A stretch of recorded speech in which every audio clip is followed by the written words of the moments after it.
غضبت الزوجة من أم زوجها. قامت الزوجة عن مائدة الطعام وتركت أمه العجوز على المائدة. قام الزوج بعدها مستغربا ولكي يعرف السبب. قال الزوج: لماذا قمت عن المائدة؟ هل هناك شيء لم يعجبك؟ قالت: نعم، فأنا أشعر أن يدين والدتك قذرتان فأفسدتا لي نفسيتي وشهيتي. الزوج: آها، لهذا السبب قمت؟ طيب، ما هو الحل حبيبتي؟ وأنا سأتخذه.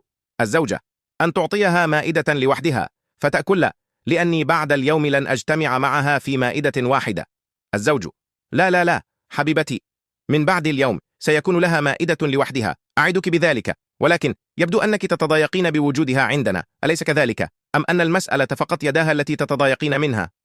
الزوجة: الصراحة، وجودها يضايقني كليا ولا يجعلني مراحة في بيتي. الزوج: كما تعلمين ليس لها أحد غيري، وهي عجوز مسنة، برأيك ما هو الحل؟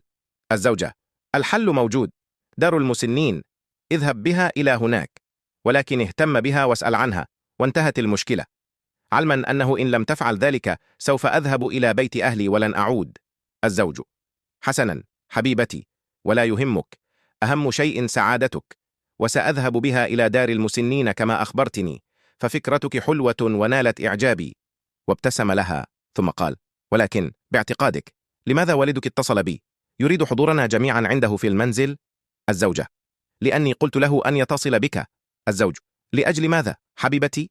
الزوجة: غدا عندما نذهب ستعرف، اسمح لي الآن، سأنام. الزوج: حاضر حبيبتي، نوم العافية. يخرج من غرفتهم متجها نحو والدته العجوز.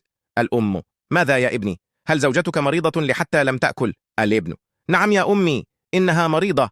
الأم: وجئت تجلس بجانبي، اذهب واحضر لها طبيبا أو اشتر لها دواء، حرام أن تنام جائعة ومريضة. الابن: لا لا يا والدتي، ليست تعبانة كثيرا، سترتاح قليلا ومن ثم ستأكل، لا تقلقي. الأم: إذا كان كذلك فطمنتني عنها، ربي يحفظكم جميعا يا أولادي. الابن: اللهم آمين. أمي، غدا سآخذك إلى مكان ما، سيتغير كل شيء. الأم: إلى أين يا نبض قلبي؟ الابن: غدا ستعرفين إلى أين، ولكن أريد منك ألا تعترضي أو توبخيني على التصرف الذي سأتصرفه. الأم: والله أقلقتني يا ولدي، ولكن لن أضغط عليك لحتى تفهمني أكثر، لأنني أعلم أنك تتصرف بكل حكمة. الابن: الله يخليك ويحفظك يا رب. يأتي اليوم التالي، وعند 10:10 صباحا يذهب الزوج وزوجته ووالدته إلى أسرة الزوجة تلبية للدعوة التي دعاها والد الزوجة.